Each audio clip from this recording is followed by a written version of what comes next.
Hi everyone, it's Barbara Hayward here from the Old Girls Spiritual Stuff YouTube channel, the Old Girls Spiritual Stuff Facebook page, and the oldgirlsspiritualstuff.com.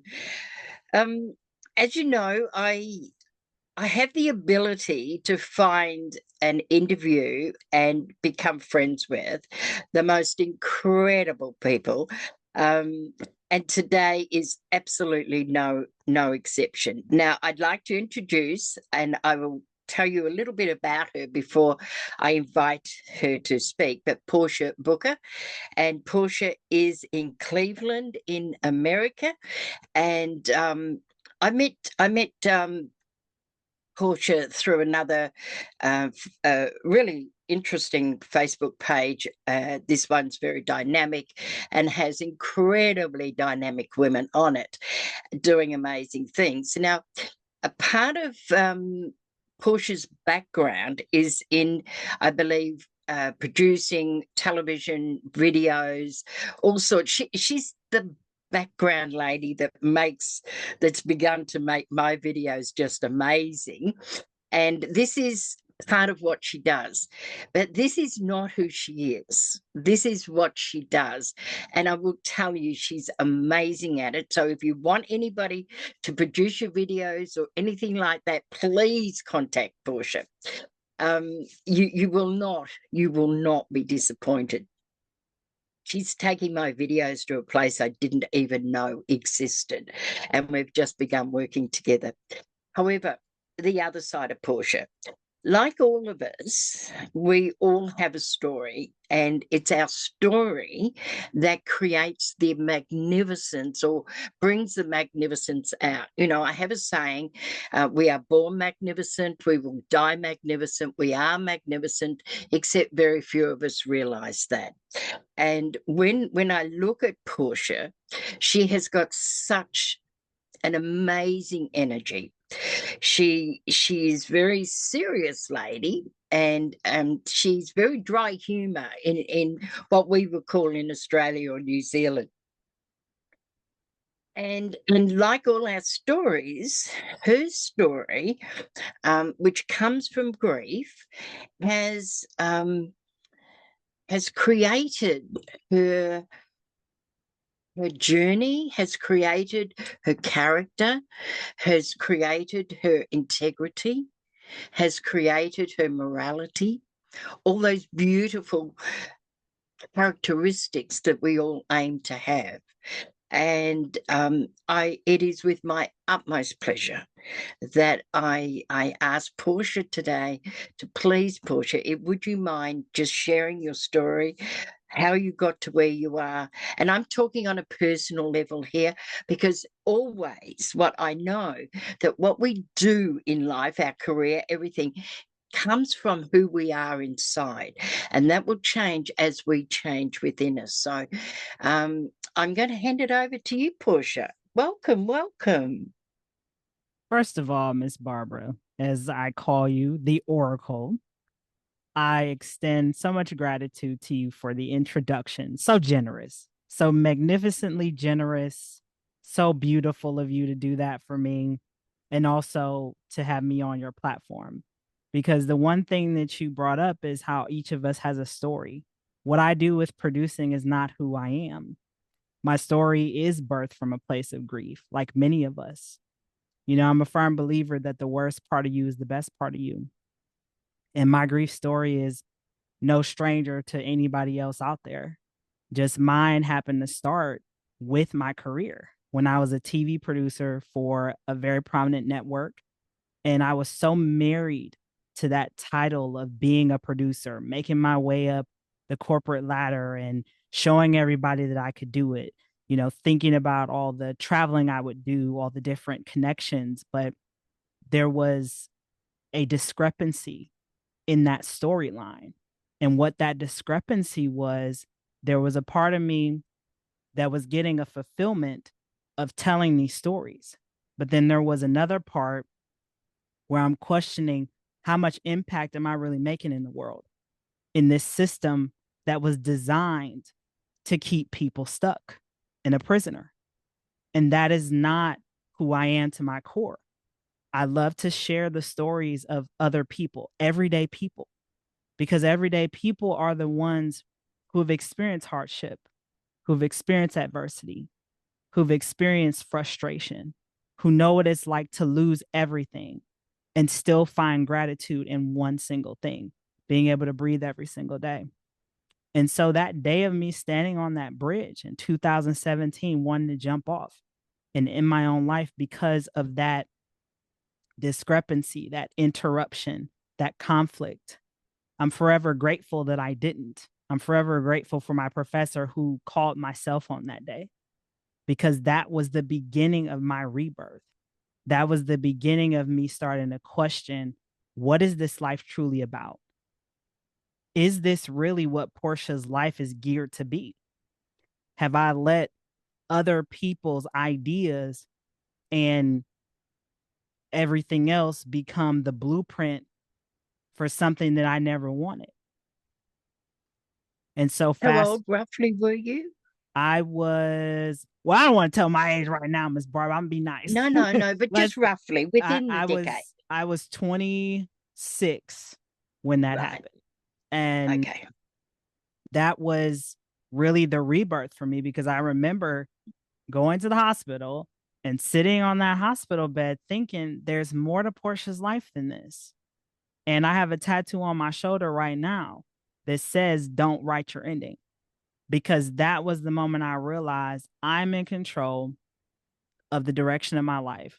I can either write my own story or choose to end it. And so when you ask me about my spiritual journey, that was the beginning, but it was also kind of the end too, because when I think about in the last 3 years, those of you know my story, I've experienced the loss of both of my parents.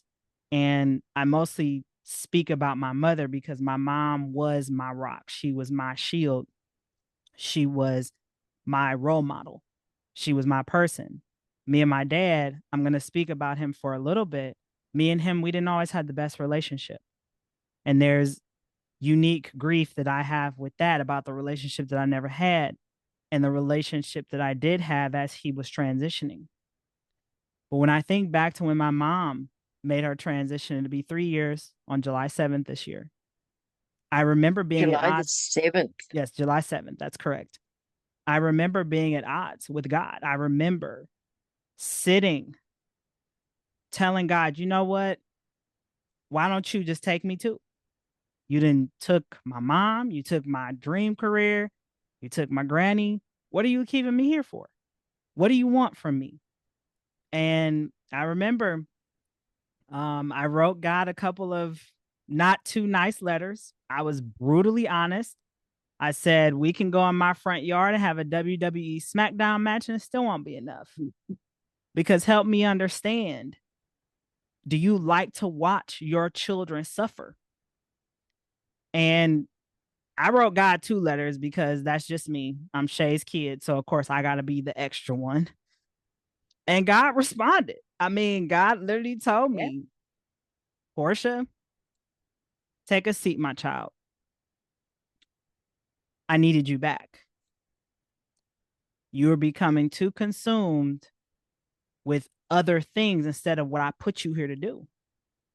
Right? You had stopped going around telling your stories, helping other people share their stories, because you were being a full-time caregiver to your mom. And I needed to take that away from you because I called you for something bigger. I called you for something greater. Your mom's safe with me. Everybody's safe with me. But I need you to trust me. Your mom's transition is for your transformation. And I remember, Miss Barbara, when that saying came to me. It was 3 weeks after my mom actually passed away. And I picked up her ashes from the funeral home.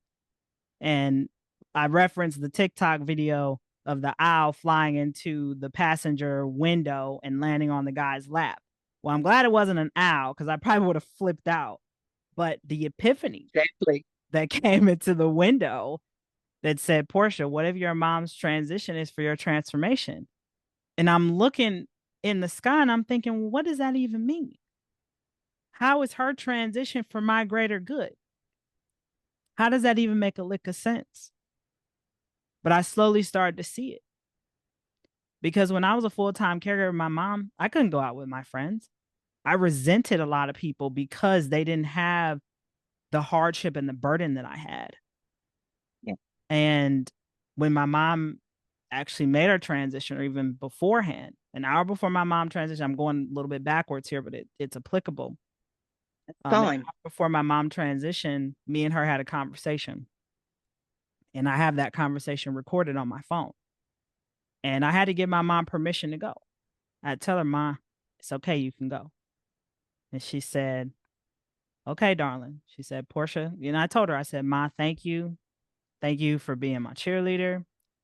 Thank you for keeping your foot up my butt to get me to where I need to go, even though it was hard. And I wouldn't want to call anybody else my mom but you. And she said, thank you, darling.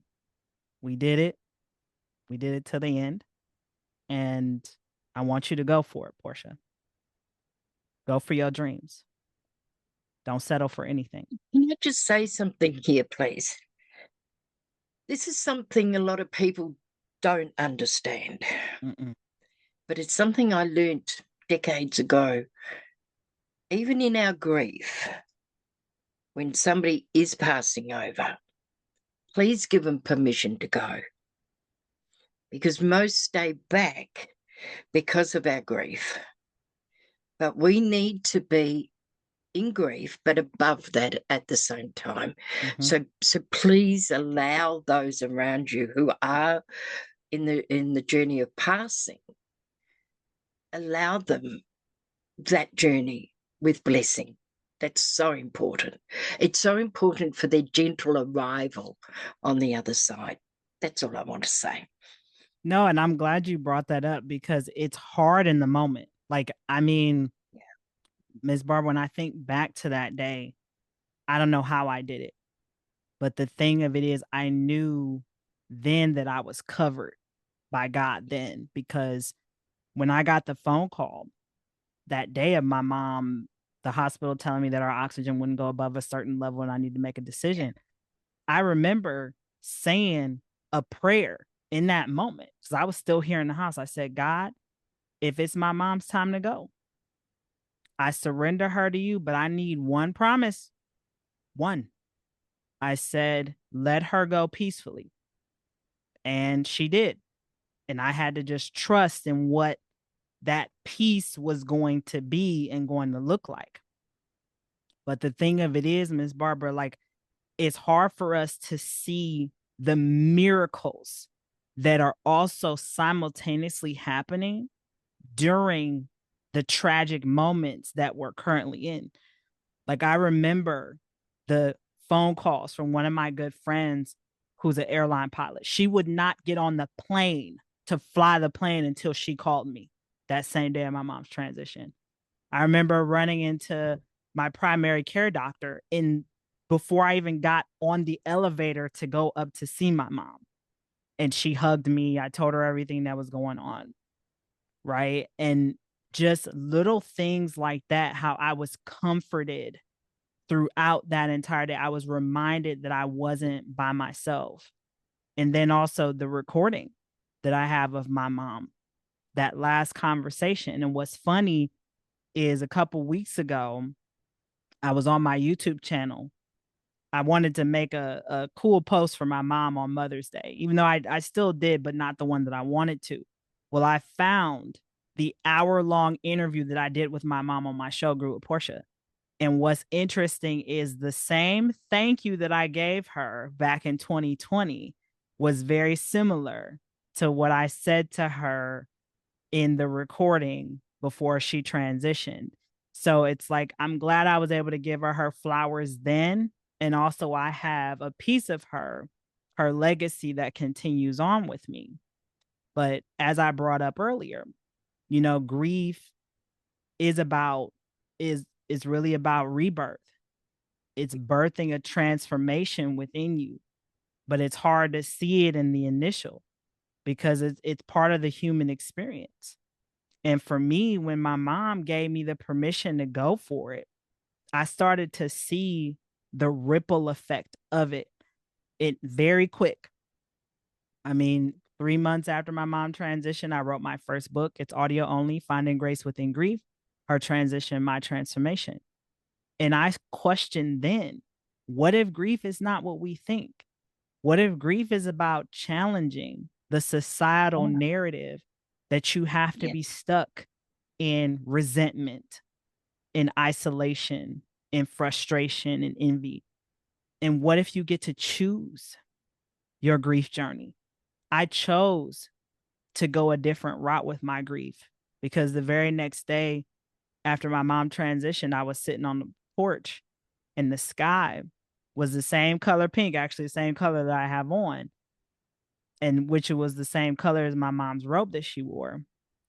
And I said, God, I know this grief journey is going to be heavy and I want to do it differently. And I did. I did a 3-part series on my radio show then, Grew with Portia, about grief. I wrote my book. Some people know about this. I landed a TED Talk, even though I got sick the week before and couldn't do it. But the fact that I landed it, I also went to a conference where I got to speak in front of members of the Ugandan parliament. And I did like an impromptu panel, just different things that I feel like I never would have embarked on without that permission. And not only that, I believe that it wouldn't have been presented to you without that. 100%. And the other key component that has really played a role in me staying afloat during my grief journey, Miss Barbara, is gratitude. I'm very big on Yeah. gratitude. I express gratitude every day in the morning and before I lay my head down, because I'm a firm believer that gratitude is that life jacket that keeps you afloat during tough seasons, because we can all find gratitude in any and everything, right? Instead of griping and complaining about there's too much work on my plate. Well, I remember at one point I was praying for this amount of client work. Yeah, I might be overwhelmed a little bit, but I remember wishing and hoping for this, wishing and hoping to be able to expand.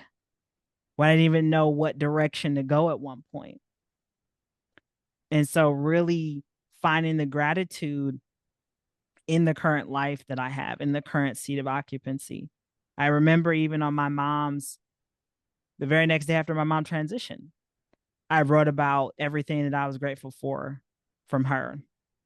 And then even the same thing with my dad. You know, my dad transitioned 9 months after my mom. And as I mentioned, me and him didn't always have the closest relationship. But what's interesting is his absence taught me how to be present for him. And when he transitioned, I was the one that got the call first out of everybody, because there's 3 of us. My dad had 3 kids. I'm the baby. And I remember when I went up to his room in the hospital, and he had just transitioned when I went in there because he was still warm.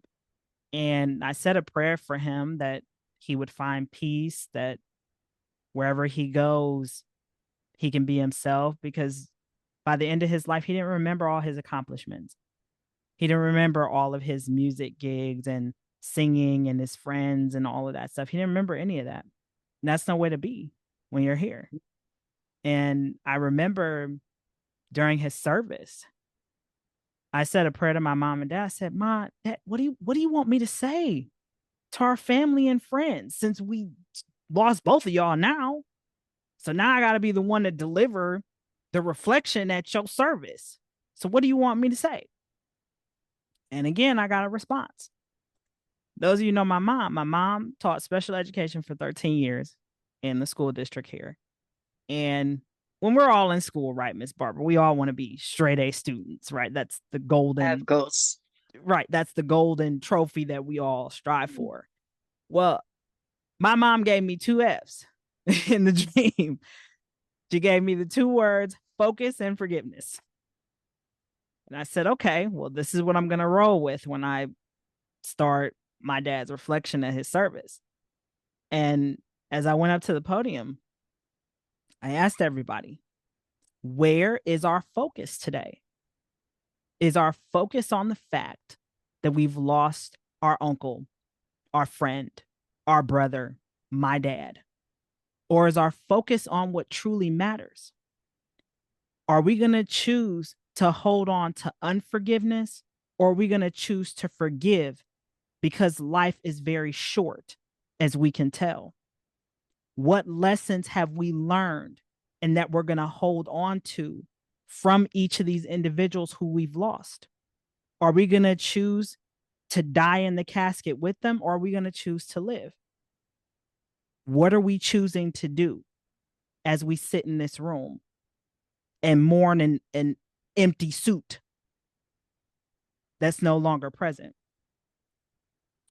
And the minister after me, he kind of chuckled. He said, Portia hit on something that a lot of y'all are not ready to hear. And it's true. Yeah. Because a It wouldn't lot have of us, mattered whether it was at your father's funeral or wherever, because that is something that people don't want to hear. they don't, because we think that forgiveness has to look a certain way, that we have to all be buddy buddy kumbaya. But no, when I chose to forgive my dad, it was even before he passed away. And I still made the effort to at least go see him, call him, and all the things. But it was hard. I have to admit it, it was hard for me to forgive all the things he didn't do, all the things When I my wished. That's the one thing I had to learn about my mother, and I learned that a long time before she passed over.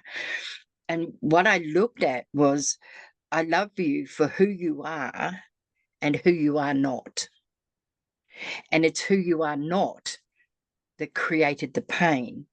And as I forgave her, I created this immense freedom for me.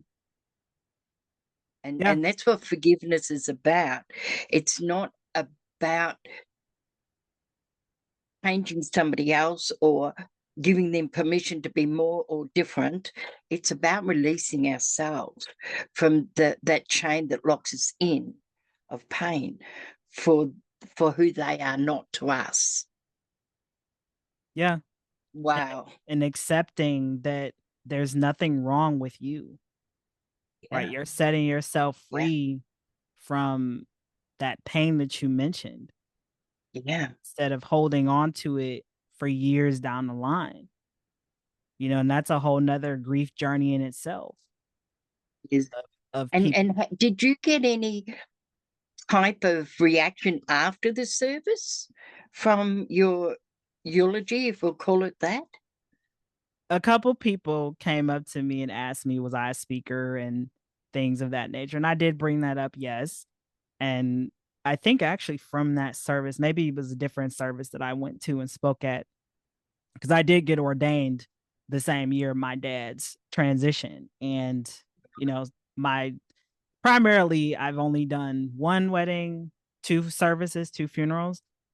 But it's like, you know, I find that in those moments when we are essentially burying our loved ones, I feel like people in those moments need a different approach than what's commonly done during funerals. And I don't want to go down that route today, but I did get a couple people that, came up and asked me some questions, and they told me that I did very well, but I let it come to me. That's the thing. I didn't write down anything. It was all divinely gifted. And sometimes I have to be honest, Miss Barbara, sometimes I wrestle with that, like, trying to fit into certain constructs. I know we've talked about it before, where there's all these different rules and regulations or applications that you fill out, and you overthink how to fill it out, when I have to remind myself I have to just do Portia. I can't focus on how someone else delivers one service in comparison to how I do it, because we're all different. That's one of the things that I love about the spiritual world is that there is no research we need to do when we're I remember giving a workshop, a whole full-day workshop to upper management, and I showed a friend my notes, and it was 6 bullet points, and it was only one line on each bullet point. She said, "Where are your notes?" I said, "This is it." She said, "How can you be that?" I said, if I if I haven't learned through experience, then I shouldn't be here doing it. So why do I need notes?" And when I've done services for the Spiritualist Church, Australia and New Zealand, you go, you ask, you open your mouth, and out it comes. There is no study for this. It is the message in the moment that is so important. And it's what you're saying here is not just focus on forgiveness, but it's also trust. And it's Trust in the hard to greater trust. being, God, whatever you call it. It's trust that they walk with you when you need them. The right words come out. You might not even know if they're the right words because it's not for your ears. They're for others' ears. Well, that trust piece, Miss Barbara, I have to admit, that's not always an easy thing to do when you're grieving, is to trust in anything, because when your person, and I mean, we've talked about this too, is I run grief groups. I do the parent loss group and the suicide loss group. And I can tell, which rightfully so, a lot of these people don't trust or believe in anything higher, right? Because how can they when their person is gone? They've been forced into a space of redirection without their consent. So how can I you know that trust? when I was sitting in the chapel before I had to sign some papers to have my baby taken away from me through forced adoption, I cried out to God to help me. And I say to people jokingly, well, he obviously was fishing that day because he didn't hear me. But it took me many decades to get that trust back. So that is so true. And it doesn't matter on what level or what your experiences are or what your pain is. You know, if there's a trillion people, there's a trillion aspects to pain. And they're all different. And they're all according to that person. And trust is one of the hardest. Oh yeah, especially when you're grieving. And I mean, this is year 3 for me with my mom and year 2 for my dad. And I noticed that every year my grief is a little different. Like this past April was 2 years for my dad. And I found myself really angry in comparison to last year where I was, oh, I'm okay. But this year I was not very happy. At the same time, I said, you know what? It's okay. I'm grateful that these emotions are coming up because clearly there's something that I need to work through. There's something that needs to come up for a reason, right? And Yeah. Last night I was lying in bed and I didn't know why I was thinking of this. And now I do. There is a saying, energy cannot be added nor taken away. It is only transformed or transmuted. And the energy of pain, and it's interesting because I was watching something yesterday on a video, and they were talking about time and pain. So the further away from the pain in time, the lesser the pain is. That's not true. And what you're saying is the missing bit, is that it transmutes into something else. Maybe a deeper understanding, a deeper awareness, or a heightened pain, depend on how people want to relate to it or work with it or embrace it. yeah, it it 100% does transmute. It's not good. I laugh a little bit, Miss Barbara, at the 5 stages of grief, because I think some people become a prisoner of that because they think, oh, well, I haven't gone through the anger stage yet. I haven't gone through the sadness, the depression, all the things. And I know for me, anger was a big one in the very beginning of my grief when my mom transitioned. But I have to admit, like, that anger, that was the best thing that could have happened, because anger to me is that, you know, in the cartoons they have the little angel and the devil on the sides. To me, anger is both of them knocking you upside the head, telling you that you deserve better. And that's how I feel with my anger.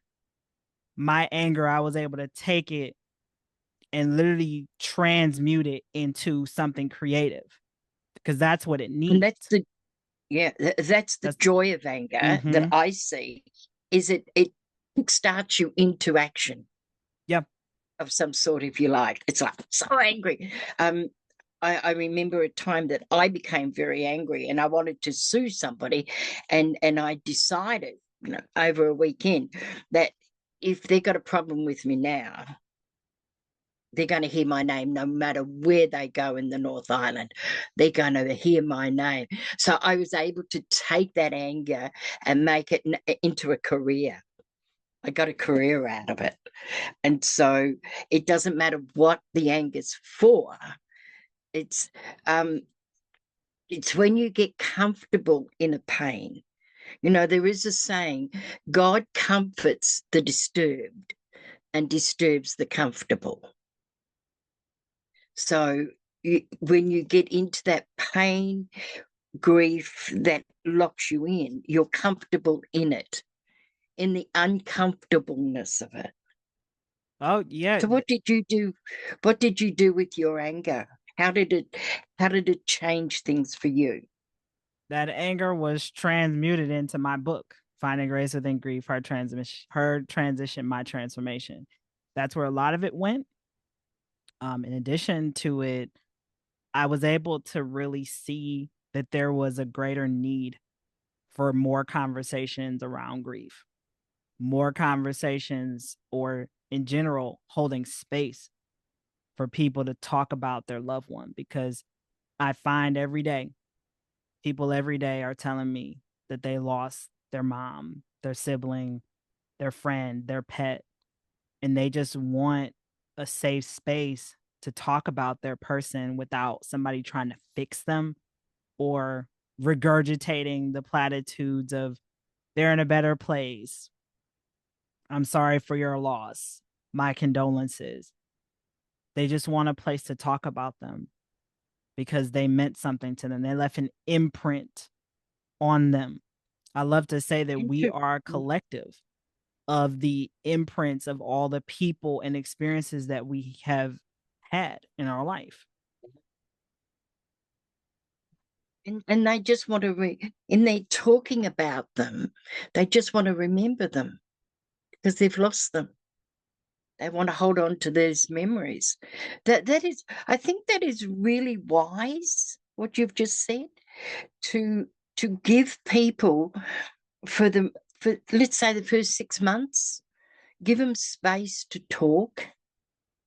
You're not losing anything, even if you're not part of that conversation. Just give them the space to talk and the validation by you listening. And you're right. They don't they don't want you to fix something. They don't want to feel better in that moment because they want to feel the remembering of them. And What great sometimes, advice. I'll be honest, Miss Barbara, what I find, and I can speak from personal experience, that sometimes that grief can be addictive, where you Oh, become so attached to that pain of loss that that's the only thing you know. That's the only thing you remember about your loved one, instead of the life that they had before they transitioned. Maybe they were going to law school. Maybe they knew how to solve a Rubik's Cube in 30 seconds. Maybe they were a talented singer Maybe they made everybody laugh by clicking their heels together, type of thing, you know, or they had dry humor like me. But but that's the thing. I find that a lot with different people who I've encountered, who I've been encountering in these different grief groups that I've run. They are so broken on the inside. And I hope that them being in my space, my energy, holding space for them will eventually help them to get out of that imprisonment of the pain of their grief and learn how to integrate it. Because I think that's what grief needs is integration, not Yeah. avoidance, not Yeah. burying it, learning to integrate it. You have to literally give grief a job after a certain period of time because it will consume you if you let it. It will keep you a Absolutely. prisoner. It'll keep you stuck. Also, I think grief, like you're talking about, gives them permission not to move forward into their own journey, into their own evolution. It's like question I would ask myself, I would never ask somebody else, is what are you getting out of being stuck? What's the payment for you for being stuck? Do you need permission to expand your life because theirs stopped? Why after a certain amount of time, and there is no time limit, but when you know, in my readings and things like that, when I see somebody stuck after 40 years, I really have to question what were they afraid to move from, or what are they afraid to move into? Because the people on there, our loved ones on the other side who have transitioned, they don't want us to be stuck. They want us to move on with our life. And you know, I've said to a few people recently, the closer you are to the person that has passed, the greater the lesson is for you. Because, like, if well, use your anger if you like, get angry and say, look, their life stopped here and they had all these plans for here and they didn't get to their plans. Then I damn well better get to mine because I don't know when mine's going to stop. I better get myself, put on my, you know, my hiking boots and go out and do the next hike, do the next climb, do the next book, do the next, because that's what it's meant to be teaching us, how to move on. But we get caught up in the loss of. They're And I not think, lost. yeah. And I think moving on, I think people have an issue with that because they feel as though they're burying their person all over again. And that's why I like to say integrate. Find a way to integrate your grief Yeah. into your everyday because that person, whoever it is for you, whether it's your mom, your sibling, your pet, that friendship that ended, that career that you had, because right, grief is not just limited to physical transitions. And I think that's another thing in our society is we don't realize that we grieve. Even right now I'm on a unique grief journey that I'm not ready to really talk about, but I will say it from this aspect that there's the person who I was when I encountered this situation 10 years ago, and there's the person who I am today who is handling it the best that I can. At the same time, I find myself comparing the person who I was then to who I am now. And so Can I it's, just yes. can I just say there's a grief I had that most people don't understand the grief of. And can I have your permission just to tell a little story? My now middle son, because the son that was taken away from me, he came back into my life. So he's now my official eldest son. But my middle son came out as gay. And he was around 21 at the time. And I didn't understand, like I was truly accepting of it, but I didn't understand why I was reacting the way I did until one day I realized I had to grieve for the thoughts that he's not going to have a baby. His baby's not going to walk. His baby is not going to go to school. There's no wedding for him. There's no daughter-in-law for me. And I had to grieve for what I perceived I was going to get so I could welcome in what reality gave me. And that took me about 3 weeks. But once I understood why my energies were in turmoil, it wasn't about him being gay. That was pure acceptance. It was about what I wasn't going to get through my reality expectation. That's what I had to grieve. And when I did that, I was able to move in. So grief comes in many, many forms. Yeah. Many forms. Yeah. And it's important to give yourself permission to honor that grief, whatever it may be, and find a way to integrate it into your everyday. Permission to come through it. Mm-hmm. Because one of the questions that we could ask, I had a very dear friend pass over this year, and it hit me very, very hard. I had 2 passings within about 6 weeks. And one of us a lady that I had just met, but I felt we could have been great friends, and one that I'd known a long time. And it's also, they want to give us permission to move on, to move into our next journey. And they'll walk with us. They're not here in the physical, but by golly gosh, I still smell the smoke of my father around me every now and again, because he smoked like a chimney back in the day. But I still, every now and again, I still smell that smoke that lets me know he's still with me. You know, have you had any of those experiences? Oh, we gonna be talking for a whole another hour if I go into all of the different signs that I get from the smell of my mom's baby powder. Sometimes I get cardinals in the front yard, hawks, numbers 444, 555, 818, 919. Sometimes I'll encounter people who have the same name as my mom. I remember last year I went to one of my good friends' wedding, and there was a lady who I met in the lobby going to the ceremony, and she had the same name as my mom.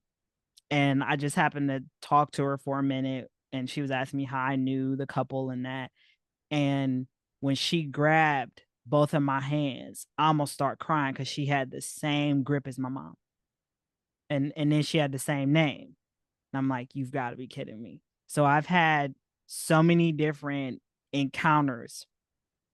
And sometimes my mom's come to me in my dreams a couple of times.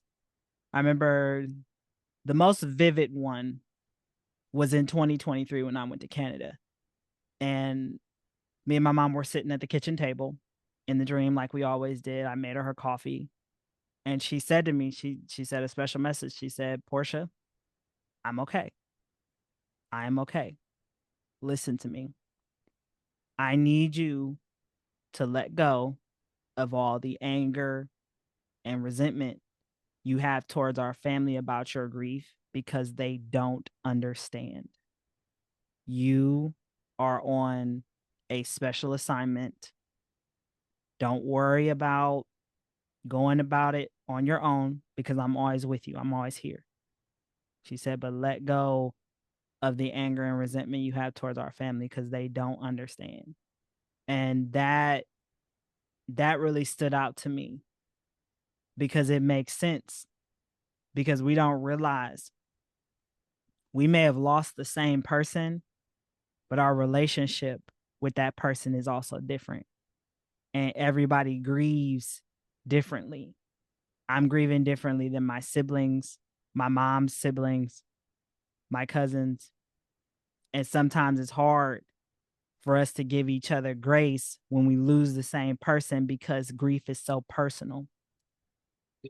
But at the same time, we have to remember that the core piece of what has caused this ripple is we all lost somebody. That is the common denominator.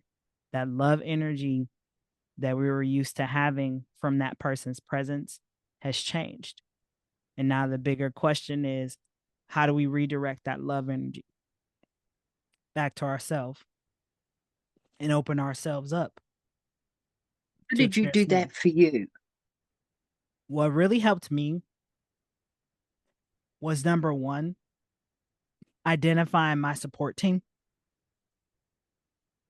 because you need a support team who gets it, who also is going to hold space for you and not try to fix you or diminish your grief. And what I mean by that, avoid those people that tell you, oh, well, they're in a better place, or think about what they said to you. I don't want to hear that. You just let me be. So find those people who will let you just talk. Second, find the gratitude. I'm always going to go back to gratitude. Find the gratitude in how this person made an impact in your life, or even if it's a job or, a person such as a friendship that went sour. Find the gratitude in what was and how you can continue to keep that love energy flowing to you. The third thing that I would say is pay it forward. And what I mean by pay it forward is each of us has been in the seat of loss and also in the seat of being a caregiver of a griever. So if you're going to be that person to support other people who are grieving, don't regurgitate the scotch tape special effect. Meaning, don't regurgitate, I'm here for you if you need me, but you're really not. Because grievers know. They know. And I'd say the fourth thing, pray about it. Really ask God or whatever you believe in, whether it's, for me, it's God, even though I'm very spiritual in my beliefs and my practices, for me, it's God. Ask for direction and ask for clarity. And also, number 5, the last thing I will say, be open to how your person may communicate with you, because they send us signs all the time. It may be different for you. It may be the cardinals in the yard. It might be that scent of the cigar smoke. It might be the person at the wedding who had the same name as my mom. Just be open to what that level of communication is from them, because they're always wanting to keep that love alive. Can Right? I add a little bit there? Mm-hmm. And when you get that, acknowledge it. Now, if like you're at a wedding and you met somebody that holds hands like your mum, and with the first you can't acknowledge it openly, but you can say, "Thank you, mum. I see what you've done." You can say it to yourself, to the universe. They'll hear you. Because whenever I hear this smoke, smell this smoke, I don't do it often, smell it often. I say, "Hi, Dad." That's what I do. "Hi, Dad." Acknowledge it. Because what we may not understand is for them to give us signs, for them to create the smell of baby powder or lily of the valley or whatever smells, takes a lot of work. For them to come into the third dimension from the fourth or fifth dimension takes a lot of energy and effort for them. And so if we could acknowledge it, then they know, oh, they recognized it. And we all like to be thanked or acknowledged. It's like, for me, it's just, "Hi, Dad." It could be, "Thanks for that." Acknowledge those signs when they come, that you know where they've come from, and you'll get a lot more.